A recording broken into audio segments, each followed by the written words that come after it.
시청자 여러분 안녕하세요. Greetings, ladies and gentlemen. This is Prosodontics on Friday Night Live, which addresses different steps in prosthodontic treatment as well as the different side effects.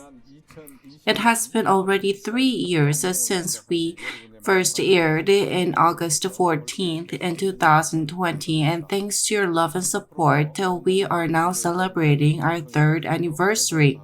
We will do our best to provide with you meaningful information that will help in your clinical practice. We have prepared a very special lecture today. Let me introduce the speaker. This is Professor Lee Jun-seok of Dental College at Dankook University. Nice to meet you. Congratulations on your 3rd anniversary. Thank you, and I am honored to be here as well. We are honored to have you on our 3rd anniversary of prosthodontics on Friday. I'm very glad. This is the 3rd lecture that you'll be providing on prosthodontics on Friday. I am interested as to what kind of details and contents you'll provide today. Can you share a glimpse into your lecture today? Today I'm going to briefly go over how we adapted denture. In the previous lecture, Professor Lee Chung-hee has talked about clinical remounting fully, so I'm going to just talk briefly about the occlusal adjustment intraorally. Also, I'm going to talk about causes that lead to discomfort, as well as solutions. Thank you. After listening to you, I look forward to today's prosthodontics on Friday even more. Those of you watching from the site, you can participate real time via the chat, leave your questions, have them answered, and you'll be able to try your chance at winning amazing prizes that have been prepared celebrating the 3rd anniversary. Those of you selected as the best question today will receive Gyocheon chicken set. Are the people who are selected as best questions the only ones who receive gifts? No. We'll do a lucky draw amongst those who participate in the chat and send Starbucks coffee coupons. You need to log into Dental site and then participate in the event via real chat. You need to agree to Dental marketing terms to be able to win your prizes. I look forward to your keen interest, and let us begin the prosthodontics on Friday 3rd anniversary special seminar.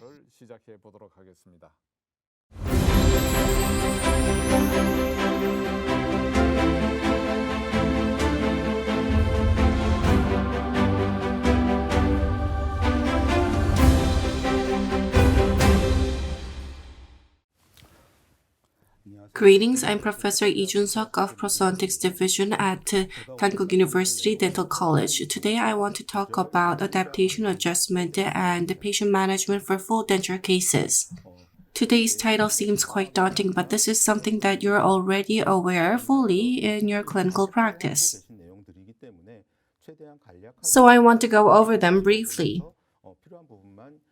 Let's go over major points. And I would like to go through abbreviated versions. Let's talk about adaptation of denture. As we all know, denture adaptation should be done when the tissue is as much healed as possible. For older patients, we need to have the patient come in the morning hours without the denture, and after recovery, we need to adapt the denture. The basic purpose of a denture adaptation is as follows. First, there should be no pain when the patient puts it in or out, and there should be no pain when the patient bites. From dentist's perspective, there needs to be balanced contact. Third, when the patient opens mouth, there should be no gap in the denture. There should be no dislodgement of denture. We also need to make sure that the patient understands how to deal with and manage denture. Finally, we need to make sure the patient feels that this denture is nicely made.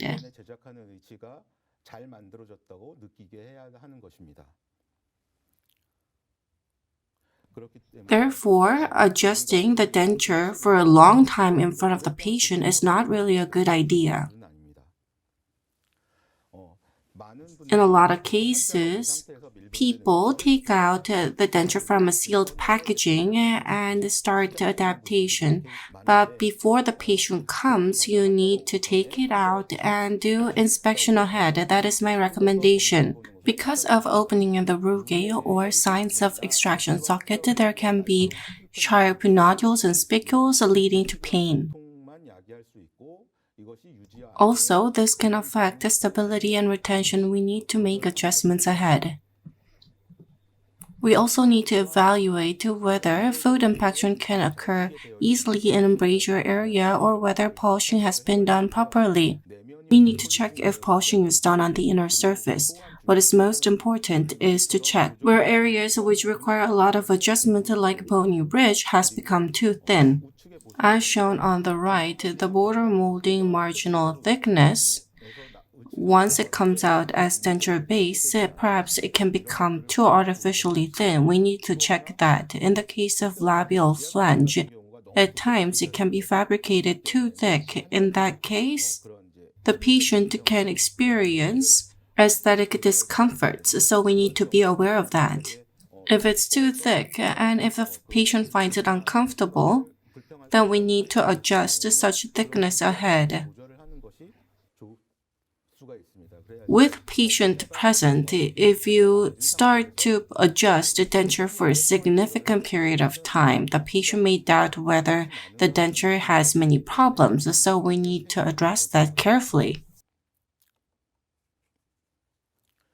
Once the patient comes in, you need to check the air on the inner surface. After that, you check the retention and stability, do occlusal adjustment, and do patient training. The materials used for inspecting and evaluating the denture inner surface are as shown: silicone, PIP, and indelible pencil.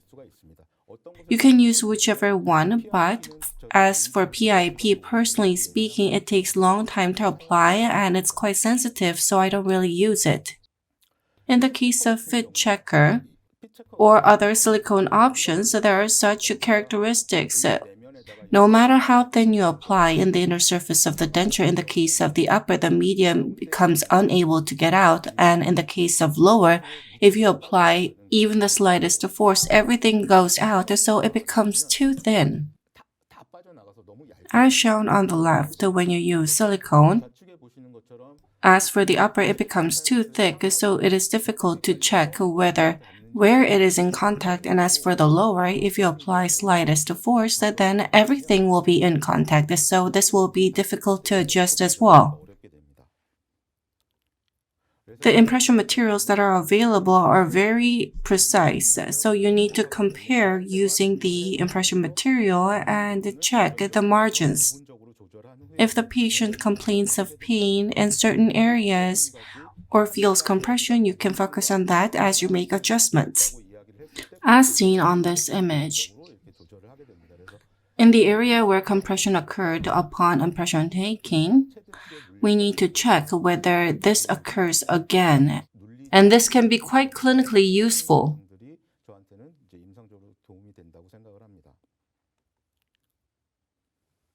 Another important point is that if you find that there's an issue in inserting and removing denture, then you need to see if there's bilateral tissue undercut or ridge that obstructs insertion or removal. We need to tell this to the patient ahead.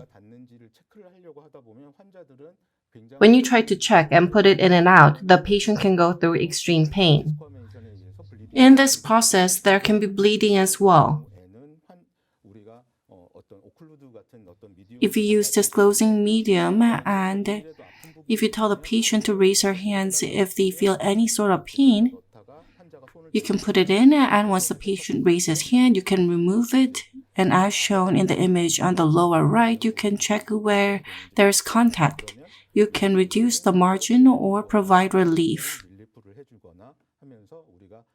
We need to make sure that adjustments are made so that there's no pain when the patient inserts or removes the denture. Next, we need to evaluate retention and stability. I'm sure you're all aware of how to do retention and stability checks, so I'm not going to go on long. What is most important is that you need to do such evaluation before occlusal force is applied. You need to look at the following and do inspection of retention and evaluate stability. In the case of upper, across the occlusal surface, when you press it, it should not become dislodged. If you shake the middle part horizontally, it needs to move less than 2 millimeters.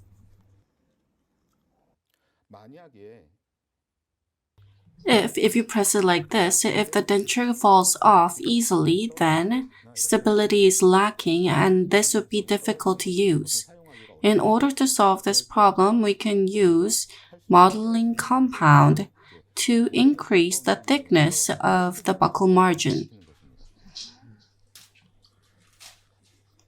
The sound does not come out right now.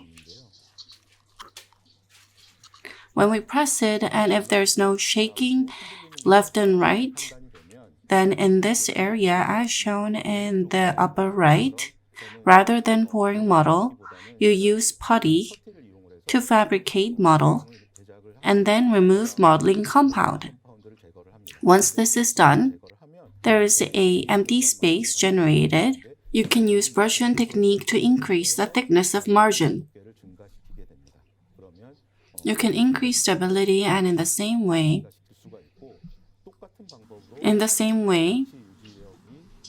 if you think that retention of posterior dam is lacking when you take impression, just like forming posterior palatal seal once again,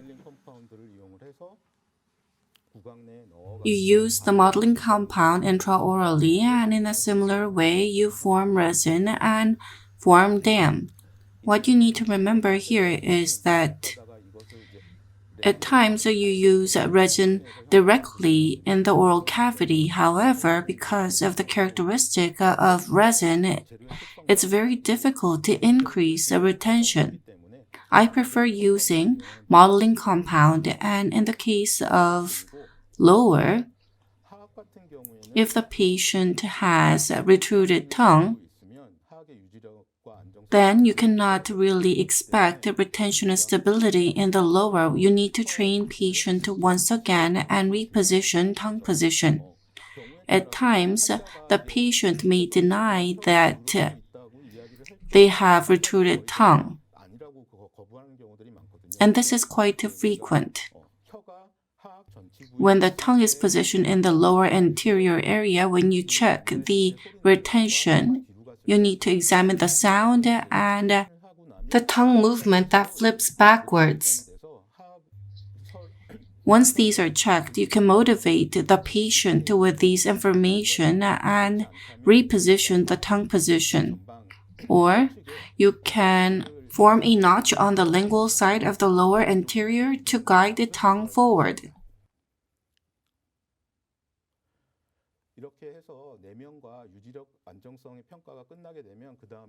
By doing this, you can inspect the inner surface, retention and stability, and now we need to move on to occlusal adjustment. As Professor Lee Chung has mentioned on clinical remounting, and he has done a thorough job on it, realistically speaking, as a private practitioner, at times you have to do intraoral adjustment. And I'd like to give you some tips on this end. Intraoral occlusal adjustment. This is not possible if there is deviation between CR and MIC anteroposteriorly. In wax denture, you need to do CR verification. And once the CR is expressed in CO, we can do this. Small deviations can be adjusted intraorally, but as shown on right, I use my hands to utilize my tactile senses, and visually you need to evaluate where the denture moves. What I utilize here is the feedback the patient gets. Articulating paper as shown on this image, marking may not be done properly, and In soft tissue area, this is not accurate. So we use it as a supplemental measure. I will talk briefly about intraoral occlusal adjustment. Balanced occlusion should be established in a centric relation. The patient should practice opening and closing mouth. Once light mastication is done, you need to check whether there is any shifting of the denture. Once the practice of opening and closing is done nicely, you ask the patient to close mouth using molars. You repeat the process and you ask the patient where it is more in contact. You ask whether there's more contact on the right side or on the front side, left side. You ask questions like this and receive feedback from the patient. You check the articulating paper in line with the response. And if you think that the denture movement is similar, then you adjust that area. You do not adjust the areas where it's vague. Once you repeat such practice, the patient will be able to close using molars. Once this series of practice is done, the patient may answer that there is balanced contact on both sides. We provide wide freedom here, and this has been addressed in Professor Lee Chung-hee's lecture. Following the bull principle, we ask patient to chew. Among the area where there is contact, I primarily make adjustments in areas with guiding cuts. As shown on the image in the middle, there is a strong contact in the lingual facet. In general, the occlusal surface is convex. We need to provide a wide freedom, and this needs to be concave. I at times use acrylic burr, but I at times use a wheel-type tool to do occlusal adjustment.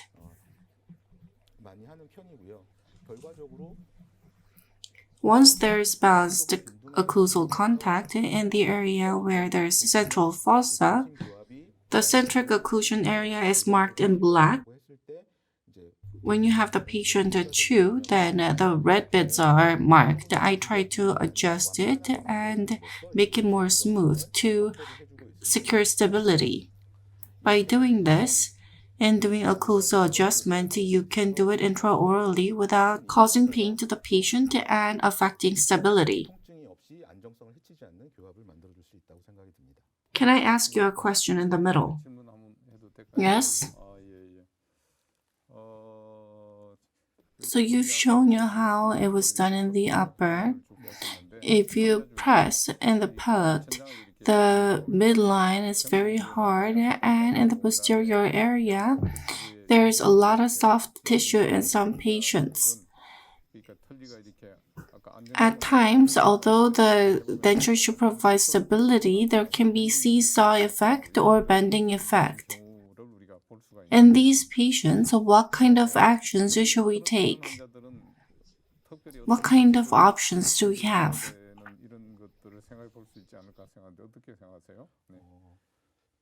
This is not something that occurs very frequently, but at times there can be fracture in the midline area, so this can be very critical. In the case of patients with accentuated median palatine raphe, we need to alleviate it and reduce the seesaw effect. This is important. If the antagonist is implant or natural tooth leading to strong force application, these can be accentuated. So the use of metal frame denture is recommended. If you need to use resin, you need to discuss this with the lab technician ahead so that you can form more thickly, and as you provide relief, it's gonna get thinner. We need to prevent it becoming too thin, so you need to make it thicker from the beginning. In anticipation of relief, what is most important is that this needs to be regularly maintained so that relining can be done to compensate for the resorption of the alveolar ridge. Thank you. There's a lot of attention in the real-time chat in Daniel's site. I think because it's our 3rd anniversary, there are lots of words of encouragement. Let's take a look. Smile again. Congratulations on the 3rd anniversary of prosthodontics on Friday. I look forward to more meaningful prosthodontics lecture. Wise Dental Life. Greetings, Professor Joinu, Professor Lee Jun-seok. I plan to watch the program live today. Congratulations on the 3rd anniversary. Perhaps we can give this person a coffee coupon because he called out both Professor Lee Jun-seok and me. ID Dorami, I'm here today as well. Congratulations on the prosthodontics on Friday Night Live 3rd anniversary. Full denture is very difficult, says someone. Light. It's already been 3 years. I was quite slow to learn about this great content, but I'll continue to learn hard utilizing it. I am ready to study today. Perhaps we can send this person coffee coupon as well. That would be very appreciated. TS, congratulations on 3rd anniversary. I've learned a lot and will continue to do so. DLK, nice to meet you, Professor Lee Jun. So I think this person knows you, Professor Lee.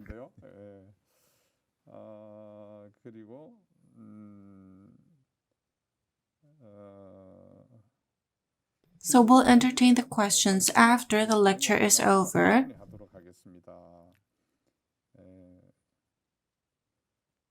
Duchi, I've watched the program where you appeared previously. I'm glad to see you again. I look forward to today's lecture. Perhaps we can send this person coffee coupon as well. That would be greatly appreciated. Enlarge 77, I'll focus hard. Captain Americano. This person has asked a lot of questions in the previous lecture as well.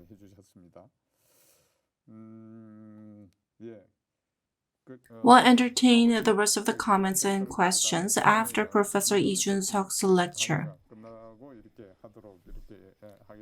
There are many words of encouragement congratulating us of the 3rd anniversary. Thank you very much. As mentioned, the Q&A session will be addressed after Professor Lee's lecture.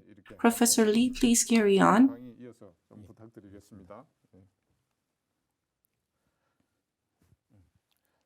So let's look at the cause of discomfort and ways to address them.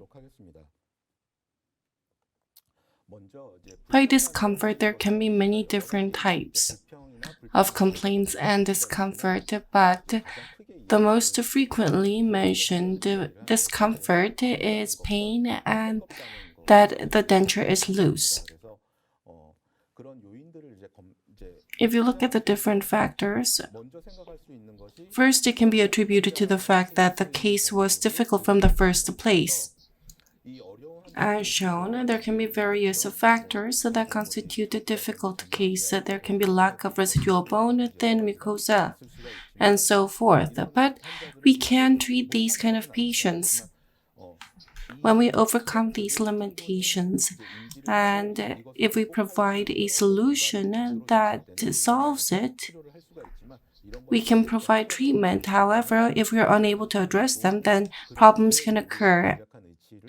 If we're unable to address them, the denture that is fabricated based on that can be very difficult to adjust. I hope you take a look at the patient factors. For instance, if there is a lack or insufficient amount of saliva because there's no lubricant, there can be pain and it can be loose. There can be other factors too. You'll be able to get a good sense as to why pain occurs and why the denture feels loose.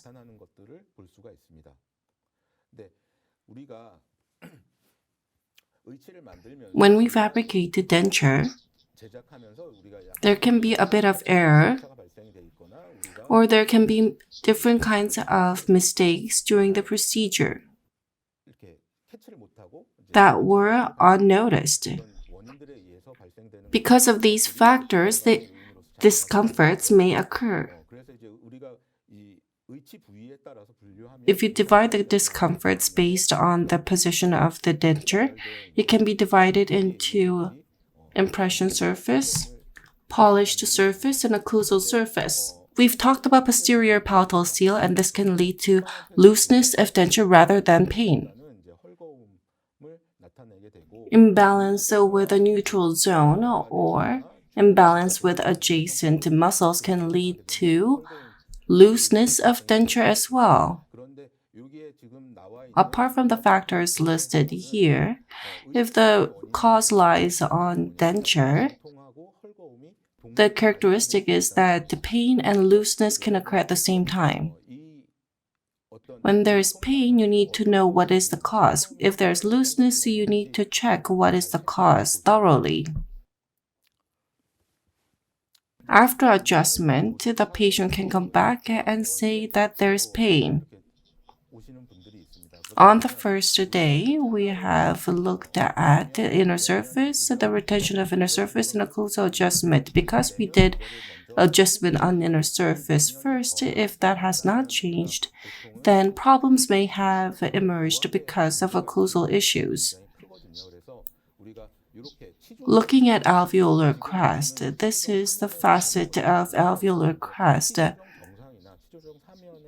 If there is ulcer, rather than it being traumatic ulcer, it can be the result of disruption of stability due to lateral force or strong occlusal force. If you look at the denture image in the middle, you can see a lot of dots being marked as excursion occurs.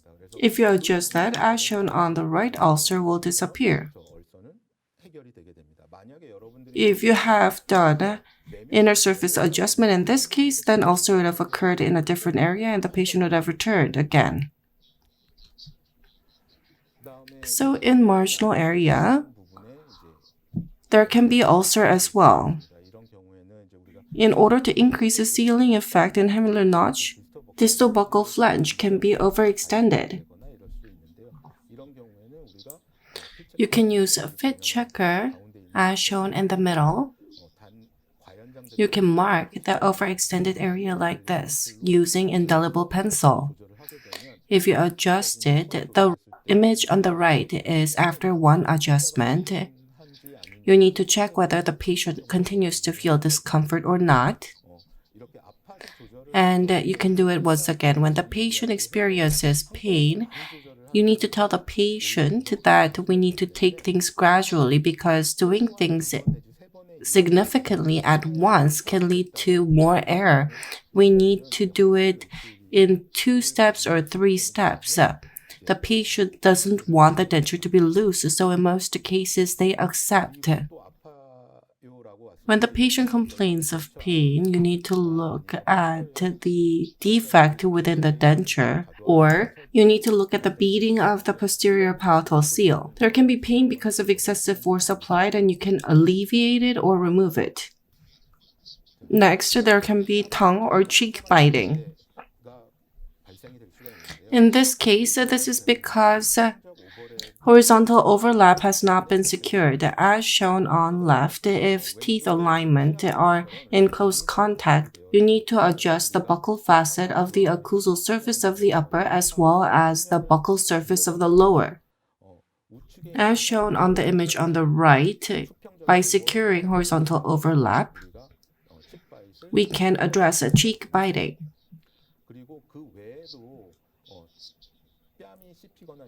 There can be cheek biting in other instances as well. If the tuberosity is much lower and when we provide a denture on the distal side, it can be difficult to provide clearance. In this case, there can be cheek biting as well. You need to adjust the thickness appropriately to secure space. Conversely, there can be tongue biting as well. This is the opposite of cheek biting, as shown by lowering the lingual cusp of the lower. We can secure horizontal overlap. If that does not solve the issue, we need to reduce the palatal surface of the upper posterior area to improve tongue biting. Next case is about a shock that the patient feels upon mastication, almost like an electric shock, the patients say. And this kind of symptoms are experienced by people with a severely resorbed alveolar ridge. If it has not been long since you've provided denture, if alveolar bone resorption occurs significantly, the mental nerve opening moves towards the alveolar crest, leading to these kind of problems. If the denture has been made nicely and if stability has been secured, you need to check when the patient feels a shock, at which point when pressed. You need to mark using verniture, and then you also need to use indelible pencil to mark it on the inner surface of the denture and make adjustments. If the patient has been using denture for a long time, and if the patient has severely resorbed the alveolar ridge, perhaps because of imbalance between occlusion and stability, this kind of symptoms may occur as denture moves. Before prepping inner surface, you need to secure stability of denture that has been used for long term. And after that, you need to adjust areas where it's in contact. At times, people complain of pain in the throat when they swallow. At times, in the retromylohyoid space, traumatic ulcers can be observed. If you can dry it nicely, you can use indelible pencil or Tenbon GOE to check that area and make adjustments. If you cannot do moisture control and if indelible pencil cannot be used, you need to use a fit checker to see where there is excessive contact and make adjustments.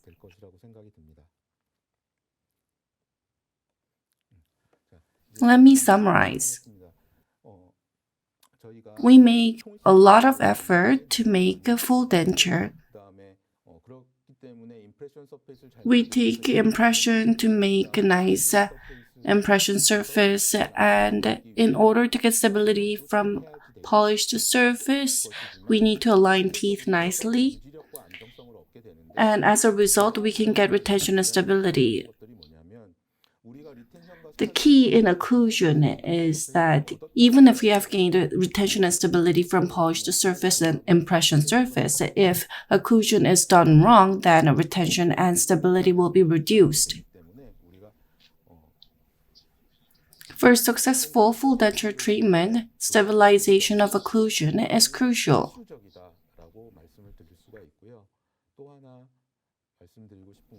As mentioned earlier, the cause may be the same, but symptoms may vary.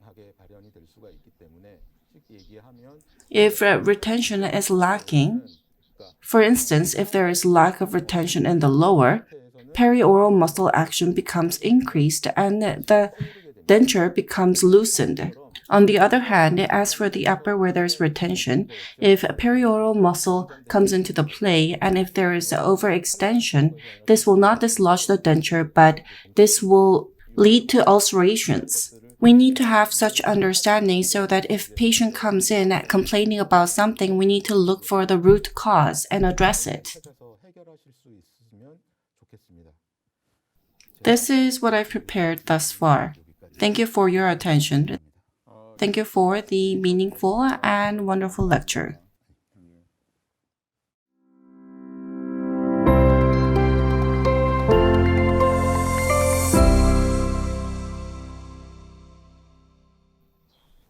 Let's take a look at the real-time chat on the dental site and let us begin the Q&A session. 들어가도록 하겠습니다. Let's look at the questions. Timo, how often should I replace denture? I'm curious. Replacement cycle. In the case of insured denture, you can provide prosthesis every 7 years. I don't think there's a separately set replacement cycle. If despite continuous maintenance and care, if there's a discomfort that cannot be resolved, and if fabricating a new one will solve that problem, then that might be the time for replacing the denture.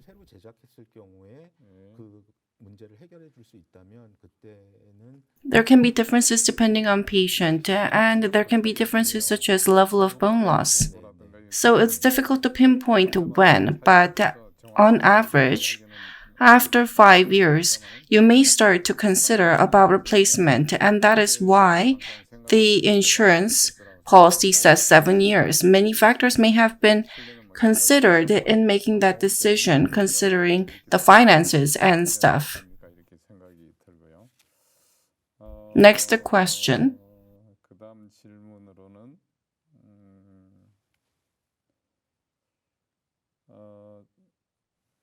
Rarigi, what if there is disability that makes working side, non-working side, and anterior movement impossible?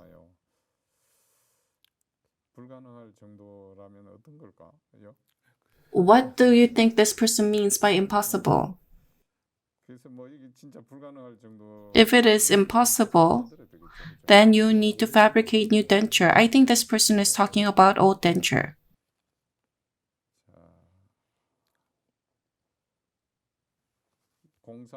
03 Mania. Should we always prep the lateral occlusion and denture? Should it always be prepped? Bilateral occlusion. In full denture, bilateral occlusion, this means lateral force on unilateral side. Depending on the level of retention and stability, some articles say if retention is good, anterior guidance is okay. Rather than removing it all the time, if the ridge can handle it, you do not need to remove everything, but if it is otherwise and affects stability, then it's better to remove it.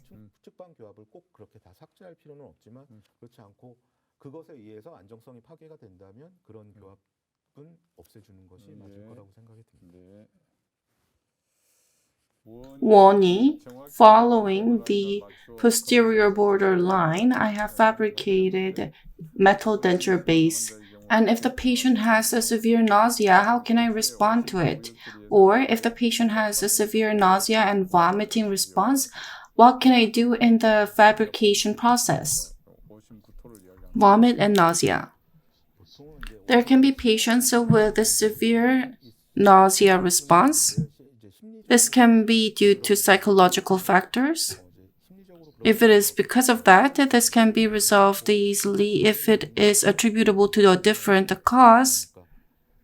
In finding the posterior border line, if there is no retention in the upper denture and if it shifts,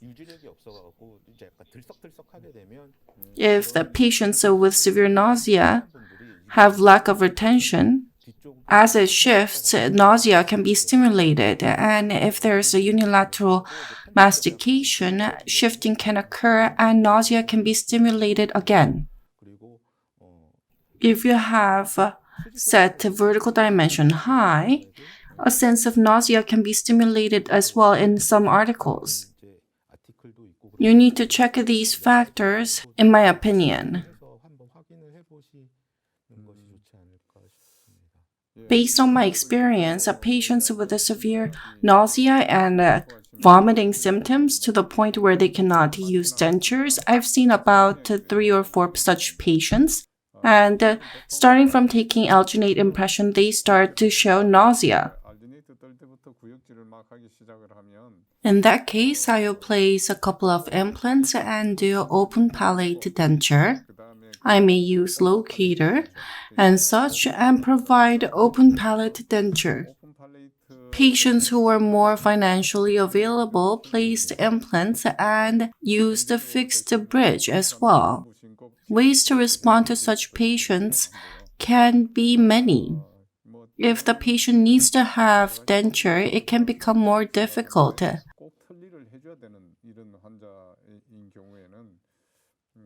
As mentioned, patients with nausea and vomit, it's very difficult to take a final impression. Taking functional impression using tissue conditioner will not be able to address everything, and it's not easy. It can be very difficult. Larigi. Inclined surface on both sides can be prepped to the point where cusp tip is not lowered. However, if cusp tip needs to be lowered, should adjustments be made while preserving either upper or the lower? When doing a cusp tip reduction, do you do upper or lower? I think that's the gist of the question. I preserve the upper and normally adjust the lower. Intraoral adjustment. This is to make a fully balanced occlusion on both sides. Doing this is very difficult, as mentioned at school. When we talk about palatal cusp, we talk about mortar and pestle. The lower becomes mortar and the upper becomes pestle.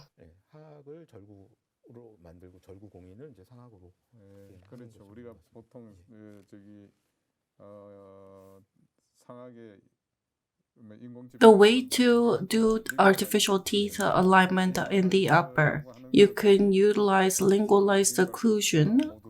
By lingualized, the lingual cusp of the upper should all be in contact. Importance lies in the upper. Coffee addict, I have a question. In the textbook, in the case of upper and lower full denture from CR position, the anterior region should not be in contact. However, clinically speaking, there needs to be light contact in the anterior region for the patient to really get a sense of stability. What's your opinion on that?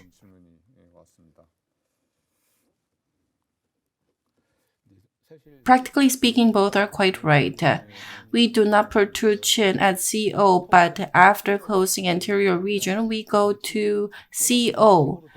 The patient feels more stability when there's light contact. However, in the case of upper, for full denture cases, if there is contact in the anterior area, wear occurs first in the posterior area, and the anterior area's contact becomes stronger, so you need to consider that as you make adjustment, and you need to leave a little bit of space. If there is a lot of contact in the anterior region, flabby tissue can result, and it can negatively affect retention and stability, and you need to consider that. If you feel like there needs to be contact in the anterior area, you need to have the patient come in regularly to do evaluations. You need to check if there is a lot of wear or excessive force concentrated in the anterior area. These need to be evaluated. Why is it bad if we just do occlusal adjustment just for preventive purpose rather than anticipating the result of treatment result, or to try to find all problem solutions in occlusion and occlusal adjustments? Solution to all problems in occlusal adjustments. I don't think there is downside. I'm not sure whether I understand the question accurately. The forces that are generated in our oral cavity are caused by occlusion. The forces applied are from occlusion. If there is some damage or pain, I look at occlusion primarily. Yes. Because the patient has the denture and because of occlusion, there may be pain in the alveolar crest, or there can be ulcerations or sore spots. In a lot of cases, the cause lies in occlusion. If the cause is not related to occlusion, if there is overextension, you'll be able to notice the flabby tissue very easily. The problems that occur as the patient uses denture mostly involves occlusion, especially when the patient has not been using it for that long. So when the patient comes for a recall check, I think we always need to check occlusion. Yes. ACE. In the case of skeletal class 3 patient, is there a tip to do artificial teeth alignment in the upper and lower better? I think this person is asking about class 3 patient.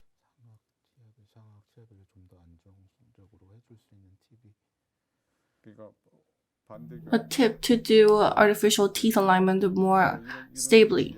I think this person is talking about crossbite or edge to edge. In the case of skeletal class 3 patient, there is no tip to provide solutions more stably. In the case of skeletal class 3 patient, even if the ridge in the upper is good, there is continuous tendency to dislodge the denture, and that's a problem. So we need to check that. Edge-to-edge bite is normally recommended. However, that still does not assure stability or retention. So in the case of a skeletal class 3 patient, I would rather implant a fixed overdenture or those kind of solutions. Shin295577, I'm currently using denture and I think this is of great help. I'll focus. I think this is a patient.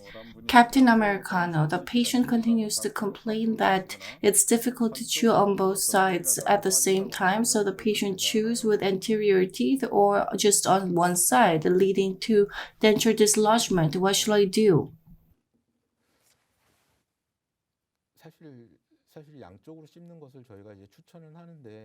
The recommendation is for the patient to chew on both sides, but I don't think that many patients use both sides when they chew.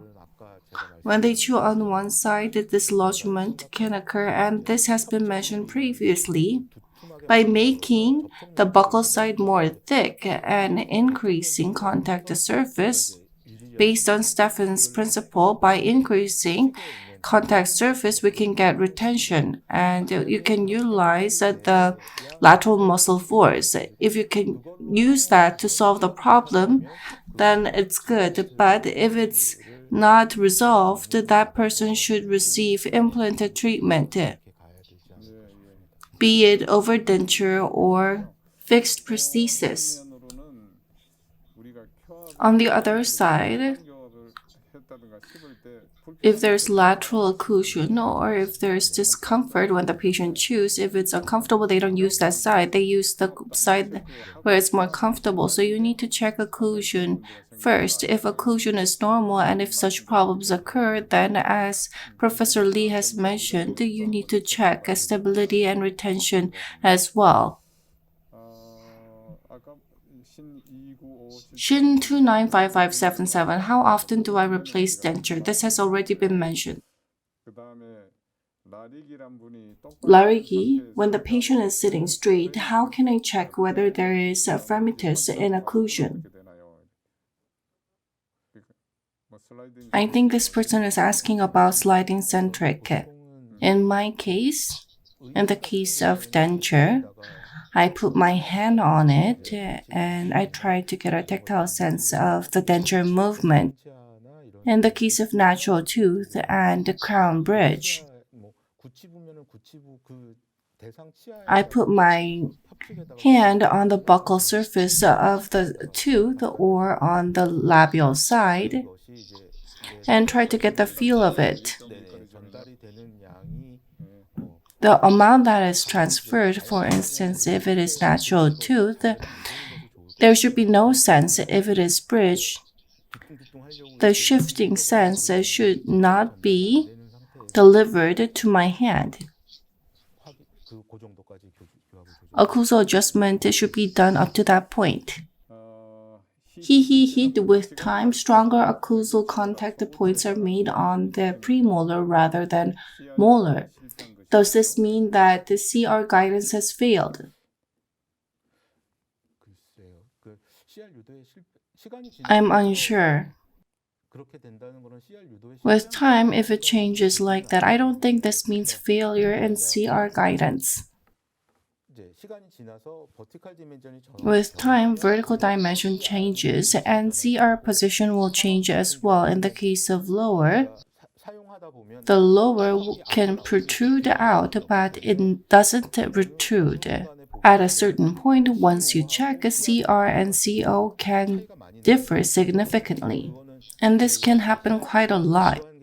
This does not mean that the CR guidance has failed, but this can happen when the patient changes. And when I was doing a research at school, I did a photoelastic test.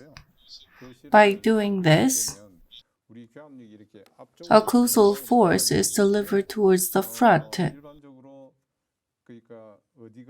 We looked at where the strongest occlusal force was applied. It was concentrated on premolar rather than molar. In other words, occlusal force is quite concentrated on the premolar area rather than molar area. With time, after having used denture for a certain period, when you look at patients with sore spots, they're often in the premolar area. In other words, occlusal force is concentrated in the premolar area. Because of the mechanism, perhaps in the beginning it may have been the molar area, but I think it is natural that it moves towards the premolar area. You just need to do occlusal adjustment again and check. Larigi, clinically speaking, after positioning, restoration, or prosthesis, the occlusal adjustment that occur thereafter can lead to serious and complex issues. After position, occlusal adjustments after prosthesis are delivered. We make occlusal adjustments to improve things. I don't think it's going to lead to major problems. By occlusal adjustment, in the case of natural tooth, I think you need to do it sufficiently. For instance, if it is a zirconia crown in the lower and a natural tooth or gold crown in the upper with continued use, the occlusion becomes much closer and this can lead to problems. Occlusal adjustment needs to be done on the prosthesis so that the surface contact does not become too extreme.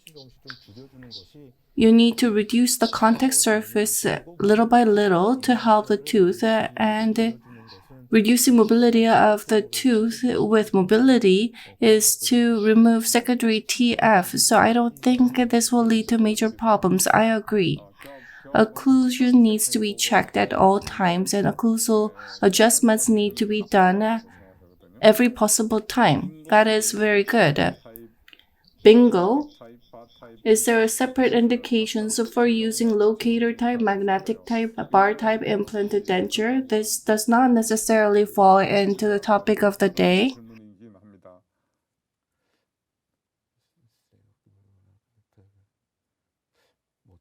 I don't think there are separate indications, but there can be cases where different options can be more favorable.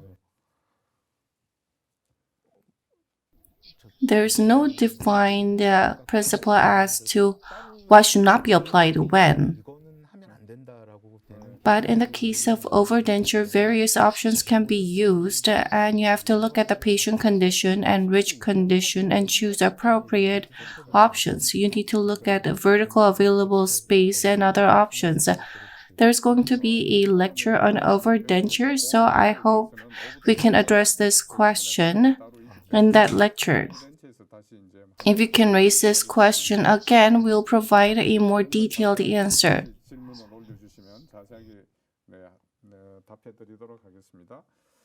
Larigi. How can I limit occlusal force to the point where periodontal tissue can manage? I think this is an unfit question because after extraction there is no periodontal tissue. I think this question falls under natural tooth or bridge. Shin 295577, I think this person is a patient. Is the price of full denture and partial denture the same? Full denture, metal denture base, and partial denture costs are the same. That's my understanding. Based on my understanding, the insurance price of partial denture is slightly higher.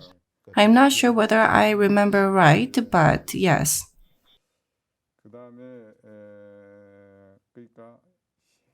해림곽. I heard that it's okay to clean a denture with kitchen detergent. Is it correct? Is there any precautions that I should take? It is better to use a kitchen detergent rather than toothpaste because there is less wear. You need to clean it properly. Can a denture be insured? Yes, dentures can be insured. For those who are 65 or older. Yes, for 65 and older. Is there a guidance or a principle to refabricate the denture due to alveolar bone resorption?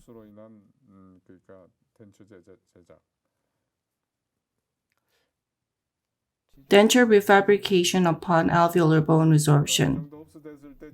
How much alveolar bone resorption would require new denture fabrication? I think this is the question.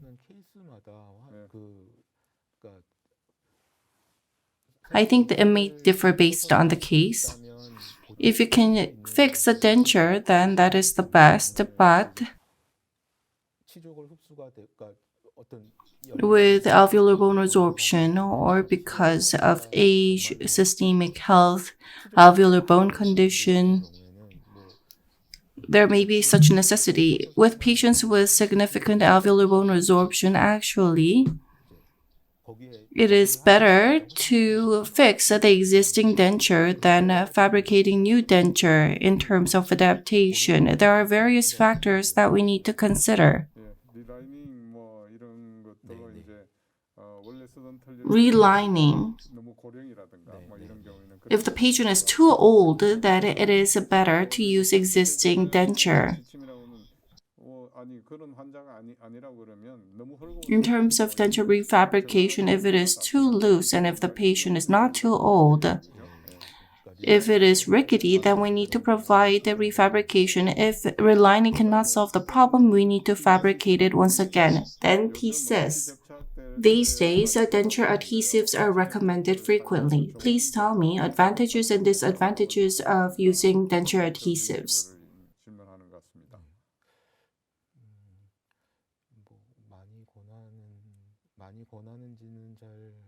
I'm unsure as to whether this is recommended a lot. The reason why denture adhesive is not recommended is because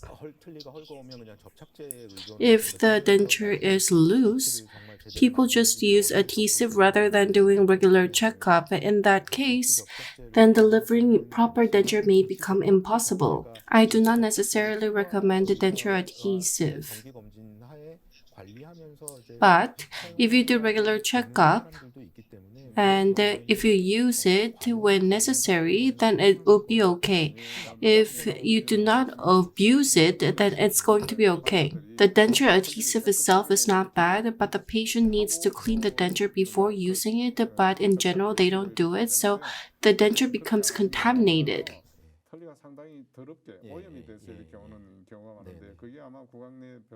So that's why I think it's not really ideal for oral cavity.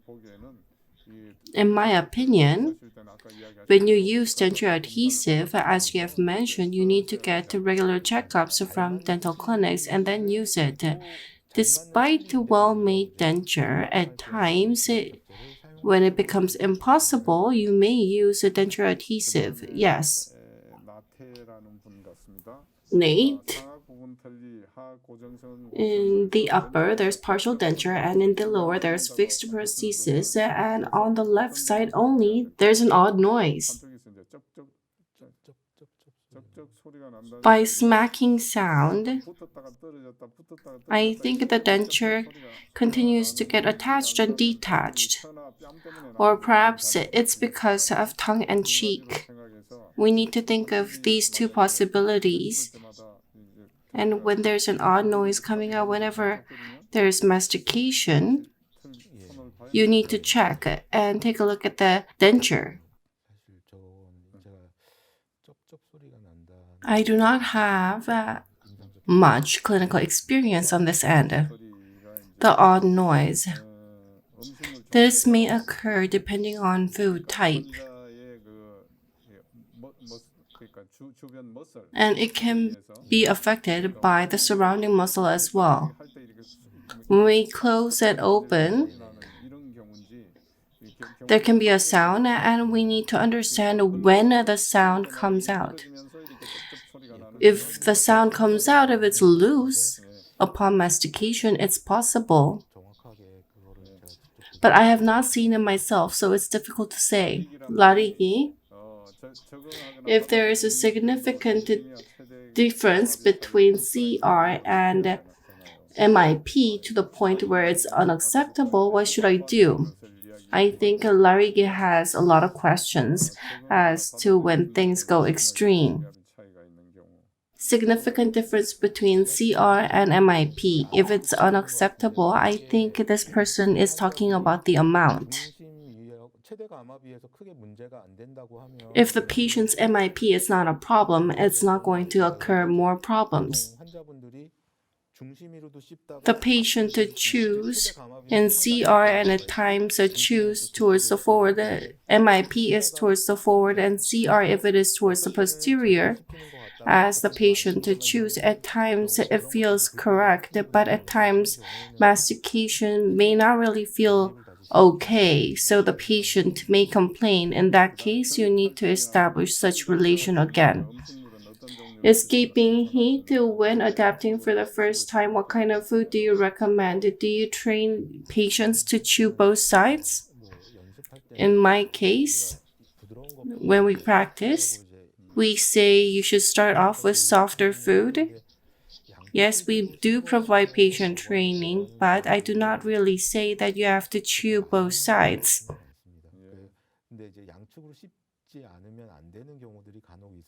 At times, you have to chew on both sides, and in those cases, I tell my patients to do that.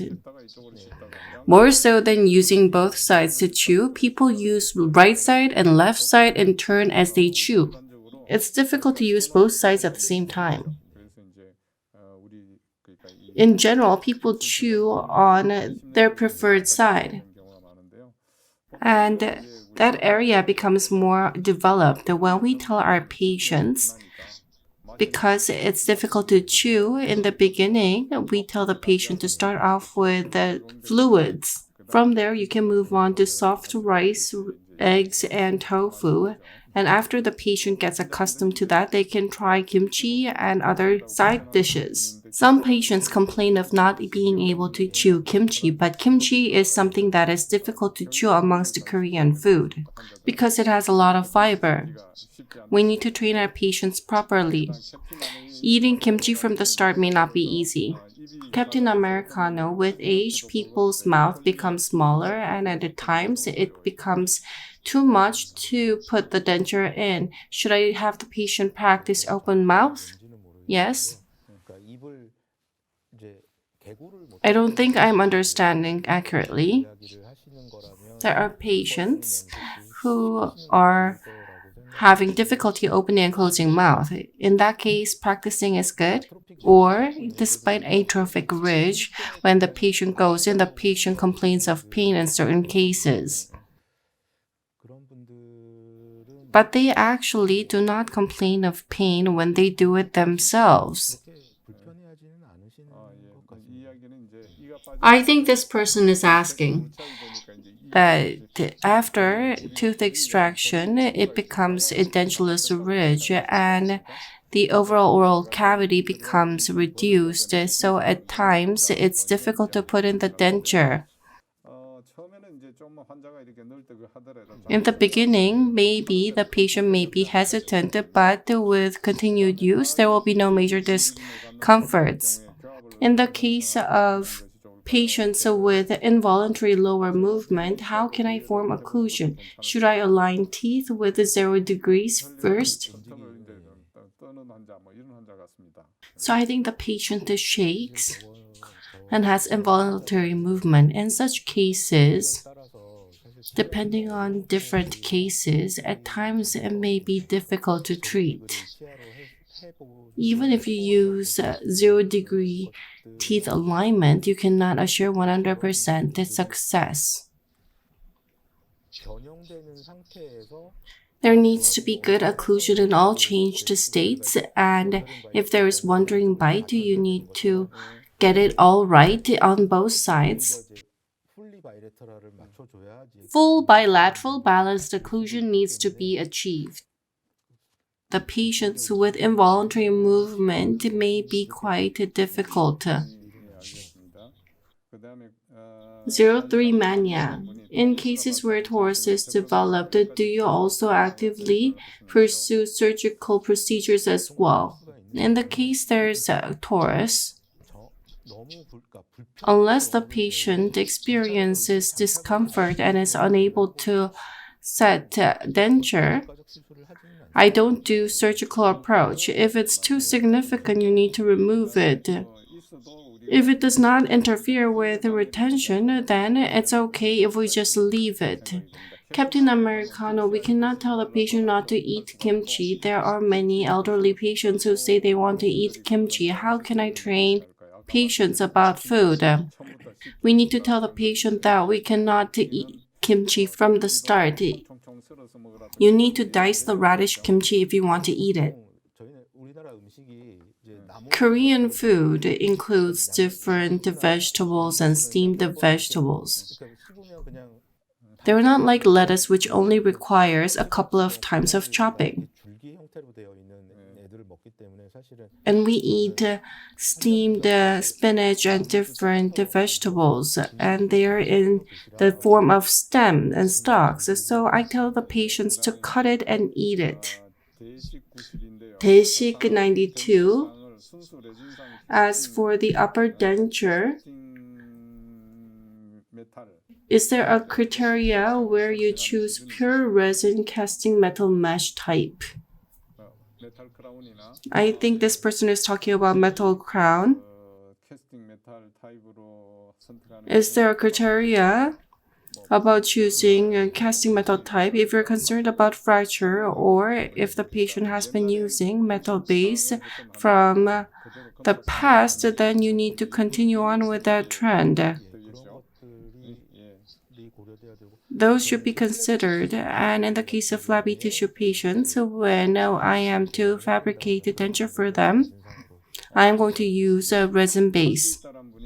Can do if the patient continues to use denture for long term and has used the left side of the mandible primarily for chewing. When fabricating new denture in wax rim, although I continue to tell the patient to bite CR, the patient bites on the left side. How can I approach it? Because of time constraint, we'll not be able to answer in detail. In the case of such patients, you can utilize a treatment denture, and using that, you need to check whether you can restore occlusion.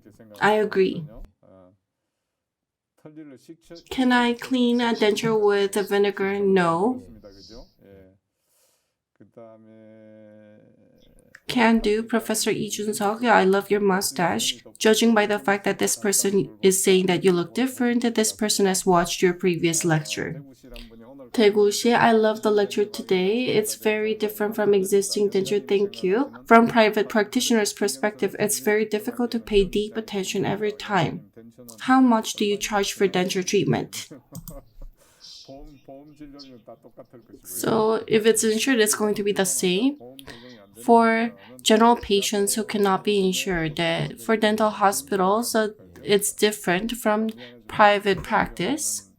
In the case of Sejong Hospital, how much is it? It is about 2 million won per arch. It's slightly over 2 million won. Thanks to two professors, I feel denture less daunting. Caramel, after a certain period since denture fabrication in artificial teeth and pink resin on the gingival side, there's discoloration. I don't know why this occurs and how can I prevent it? The patient originally had upper and lower denture and I did the upper denture again. With time, existing lower denture still is clean, but my upper denture has discolored. In this case, between artificial teeth and denture base, a wax wash and these kind of procedures may have not been done properly. There can be a little bit of gap and this may have led to discoloration. Because of physical property and temperature, you need to consider these as well. If teeth and resin base do not really go well, problems may occur. There are different options available in terms of artificial teeth. There's just general resin and composite resin, and I think these kind of differences have led to this result. If you use just general resin, more discoloration may occur. When choosing artificial teeth, maybe you need to pay more attention. Light. For reasons such as retention and adaptation, if I tell the patient to keep the denture on for the night for maximal effect, will that help?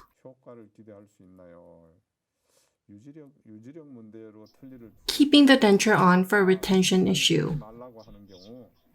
So I assume this is at the very beginning at denture delivery. Is this person asking about the very first time? Retention issue. I'm not sure whether this is going to be really effective. Captain Americano.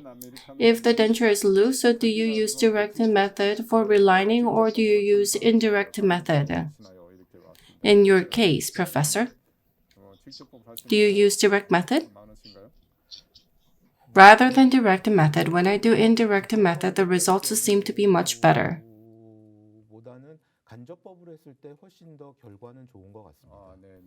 Understood.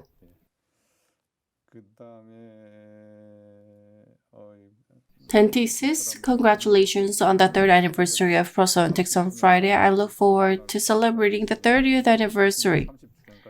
Professor Lee, you need to be with us until the 30th anniversary. Red Cherry 1, when adjusting the inner surface of denture, is there a major difference in terms of soft and hard reliner indications? Personally, soft type reliner includes silicone type as well as PMMA and PMA. If you are to do relining, it is better to use a hard reliner. Soft reliners cannot be used for long because it can be changed. Although silicone type has elasticity, I think it's difficult to say that it's good for relining. Captain Americano, do you prescribe artificial saliva for patients with lack of saliva? Artificial saliva. It can be of help. More so than insufficiency, many patients have difficulty in saliva secretion. In such patients, they like it much more. Shamfree, is there a criteria for choosing artificial teeth like Endura upon denture fabrication? There are different guidelines from manufacturers.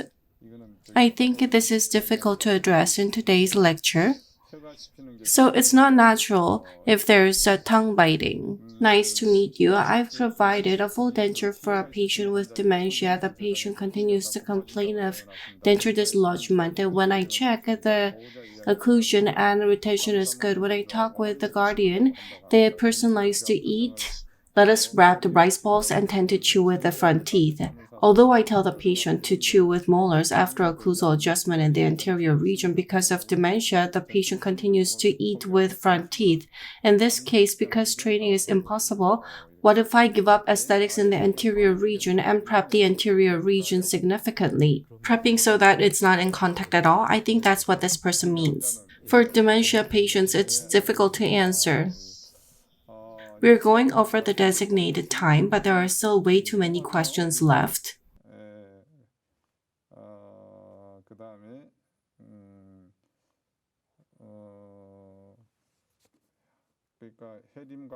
해림곽, if there's tongue biting, will situation improve on its own or do I need to ask for after service?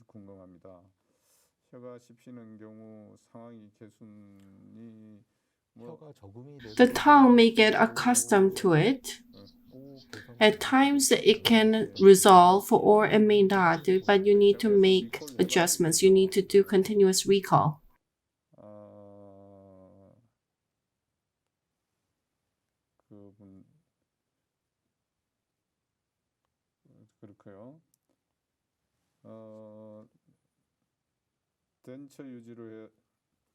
For denture maintenance, this question is odd. TS, when I check the inner surface using fit checker, is there a tip so that I can avoid pressure?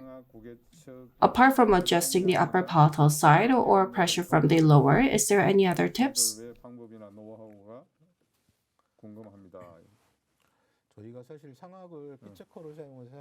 When you use fit checker for the upper, think of it as using impression material in a very customized individual tray. It's like the impression material. If you do not punch a hole, it goes in less. The upper, it's slightly difficult. As for the lower, if you apply appropriate amount of force and hold it, these can be addressed. Today, we have so many questions. There are way many questions left, but we will not be able to answer all these questions. And I think Professor Lee Jun-seok will have to come again for another lecture to address all these questions. I really apologize for not being able to answer them all. As for the unanswered questions, Professor Lee Jun-seok will reach out separately. Yes. There are great questions below, but I really apologize because of time constraint. We have already passed our designated time, so we need to end the Q&A session. Professor Lee Jun-seok, could you choose the 3 best questions raised? Pick the best 3 questions, and if there are any meaningful questions that have been raised which were unaddressed during the lecture, we will think of other ways to make up for it. Can you choose 3 best questions? Today, we've had so many questions, yes. It's very difficult to say. Captain Americano. Larigi has raised a lot of difficult questions as well. And Wonnie. Wonhui? Wonnie. Congratulations, Captain Americano, Larigi, and Wonnie. Congratulations to you all. Those of you selected as best questions will receive chicken coupons on Monday. Don't feel too let down for not being selected as the best question. Among those who have raised questions in the real chat, there will be a lucky draw and Starbucks coffee coupons will be sent. Prosthodontics on Fridays, a 3rd anniversary event, will continue on in the next lecture as well. I look forward to your keen interest. Professor Lee Jun-seok, today we've had a lot of questions and a lot of time has passed, but it feels good because a lot of questions mean a lot of interest. Could you give a word of advice to your peers who are studying hard on a full denture, watching prosthodontics on Friday? I see a lot of full denture patients at University Hospital, but there are many cases that I find difficult. Practically speaking, it's impossible to solve every single case. And there are cases that I was unable to solve. As was asked, if you continue to make effort to find the root cause of problems in different cases, you'll be able to improve yourself. Although I may not be able to solve everything when the patient comes in the next time after treatment, at least such symptoms would have been alleviated, and as long as it does not recur, you can build good relation with your patients. We need to figure out the root cause so that the patient leaves in a better state than when he or she originally first came in. To do this, you need to listen to a lot of lectures, read a lot of journals, gain a lot of clinical experience, and then ultimately you'll become excellent dentists. Despite your busy schedule, I'm honored to have you here again. This is your third time on Prosthodontics on Friday. Dear viewers of Prosthodontics on Friday, how did you like the Prosthodontics on Friday seminar with Professor Ijun, so we were able to understand full denture adaptation, adjustment, and patient management? I think this was very important considering the amount of questions, and I think you were able to get meaningful tips this Friday, and the questions unanswered today will be responded via reply. In the next lecture, Professor Park Chang-jin of Gangneung Wonju University is going to talk about how to respond to denture complications in full denture cases. Thank you for staying up with us until late. Thank you. Professor Lee, you have done such a great work.